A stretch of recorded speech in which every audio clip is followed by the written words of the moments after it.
High কর। দিনগুলো মনে পড়ছে? তোকে আমি খুব মিস করছি, ঠিক আছে? টিনা কিন্তু তোকে মিস করছে না।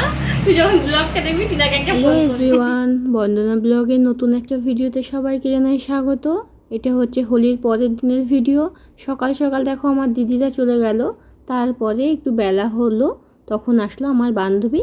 অ্যাকচুয়ালি আমরা দুজনে ফোনে কন্ট্যাক্ট করে এসেছি, কারণ সব সময় তো সবার সাথে দেখা হয় না।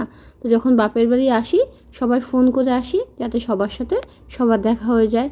ও এসেই বাড়িতে ওর জিনিসপত্রগুলো রেখে চেঞ্জ করে চলে এসেছে আমাদের বাড়ি গল্প করতে। তাহলে তোমরা ভিডিওটা দেখতে থাকো, আশা করি তোমাদের অনেক ভালো লাগবে। দেখো আমার বান্ধবী আমার সঙ্গে দেখা করতে এসেছে। দেখি বান্ধবীকে হাই করে দাও একবার। হাই করে, এত লজ্জা হাই করতে। এই টিনার মেয়ে এদিকে আয়। এইবার আষাঢ় মাসে না জ্যৈষ্ঠ মাসে টিনা? এসো না মাম্মা, তুমি না ভিডিও করে আমার সাথে কত কথা বলো। গত বছর রামনবমী মেলার দিন শোনা, তুমি যাবা বসন্ত উৎসবে হোলি খেলতে? 11টা বাজে।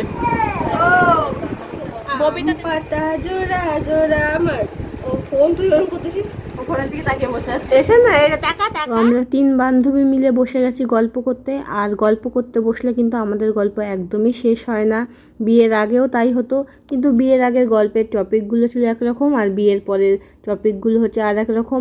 আগে ছিল ব্যাচেলার লাইফের নানান ধরনের গল্প, আর এখন হচ্ছে শুধু সংসারের গল্প। তারপরে দেখো ববিতাদের পোষা কুকুর, এর নাম লিলি, চলে এসেছে ববিতার সঙ্গে দেখা করতে। ববিতাদের বাড়ি গেছে, ওখানে পায়নি, তারপরে কিন্তু এখানে নিয়ে এসেছে। তো লিলির গায়ের পশমগুলো কাটা হয়েছে বলে ওকে এতটা রোগা লাগছে। তো তারপরে আবার আমার একটা বান্ধবী, সেও চলে এসেছে, আর আমাদের তো গল্প সেই চলছেই। আজকে আবার টিনাদের বাড়িতে আমাকে খাওয়ার কথা বলেছে, ও আজকে মাটন রান্না করবে।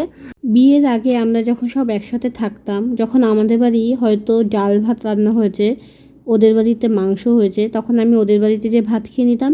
কখনো ওদের বাড়িতে ডাল হয়েছে, আমাদের বাড়ি মাছ মাংস হয়েছে, ও কিন্তু আমাদের বাড়ি এসে খেত। তো আমরা কিন্তু এই জিনিসগুলো খুব করতাম। বা তরকারি নিয়ে এসে আমাদের বাড়িতে ও তরকারি দিত, ওদের বাড়িতে আমি তরকারি দিতাম।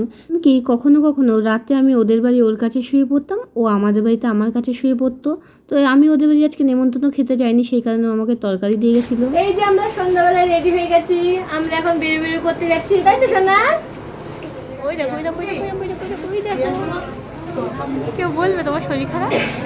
তো ব্লগটা আবার সন্ধ্যাবেলা থেকে শুরু করলাম। দেখো টিনার মেয়ের রিধি শ্রোতা, ওকে আমরা গিনি বলে ডাকি, ওর শরীরটা একটু খারাপ, কিন্তু ডক্টর আসতে এখনও অনেক সময় লাগবে। আর আমরা এখানে আসার পরে দেখি ওর শরীরটা একটু ভালোই আছে, তাই আমরা কিন্তু ওর ডক্টর না দেখিয়েই চলে গেছিলাম। এই যে ক্যামেরা অন, ওই যে আমি কিছু দিয়ে দিই। কি করছে? শাড়িটা ছিল কি করছে মাসিমণিটা? কি এই যে সোনা, এই যে ডক্টর দেখিয়ে ফেরার পথে টিনার ননদের কসমেটিকের দোকান সামনে ছিল, তো সেখানে আবার দেখা হয়ে গেল। তাই পুচকুটাকে নিয়ে গেছিলো টিনা ওর পিসির সাথে দেখা করাতে। আর আমি আর টিনা আজকে একটা রেস্টুরেন্টে যাব। এই রেস্টুরেন্টের সঙ্গে আমাদের কিন্তু বহু পুরনো স্মৃতি জড়িয়ে আছে। তো এই রেস্টুরেন্টটায় আমরা বিয়ের আগে সব বন্ধুদের একটা গ্রুপ নিয়ে আসতাম, এবং আমাদের তখন পকেটে হয়তো খুব একটা বেশি পয়সা থাকতো না, কিন্তু 50 টাকা হাতে নিয়ে আমরা চলে আসতাম এই রেস্টুরেন্টে। আর এখানে খাবার দাবার খুবই ভালো ছিল। আমরা সবাই মিলে হয়তো হাফ প্লেট চাউমিন আর একটা করে চিকেন পকোড়া নিতাম, আর প্রত্যেকজনা কী করতাম 1 চামচ করে ওকে খাইয়ে দিত আর ও ওকে খাইয়ে দিত। এইভাবেই কিন্তু আমরা খাওয়ার চেয়ে বেশি আমাদের আনন্দ হতো বেশি। এখন হয়তো অনেক বড় বড় রেস্টুরেন্টে যাই, বিরিয়ানি খাই, কিন্তু সেই স্বাদটা পাই না। তখন শুধু চাউমিন পকোড়া খেতাম, তার এই না যে আমাদের বিরিয়ানি খাওয়ার সামর্থ্য ছিল না। সামর্থ্য থাকলেও আমরা একটু হিসেব করে চলতাম, কারণ তখন নিজেদের খরচ নিজেদেরকেই চালাতে হতো। মাম্মাম চলে এসেছে। মাম্মাম, এখানের কথা কিছু মনে পড়ছে তোমার? এখানে তুমি আসতা? তুই আসতিস না, তোর মাই আসতো।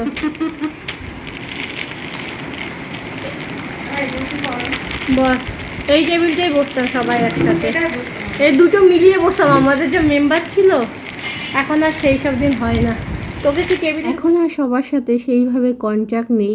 হয়তো কন্ট্যাক্ট আছে, নেই বলাটা ভুল, কিন্তু আমরা যখন আসি তারা হয়তো আসতে পারে না, তারা যখন আসে আমরা আসতে পারি না, সেই কারণে আর একসাথে সেইভাবে বেরিয়ে আনন্দ করা হয় না।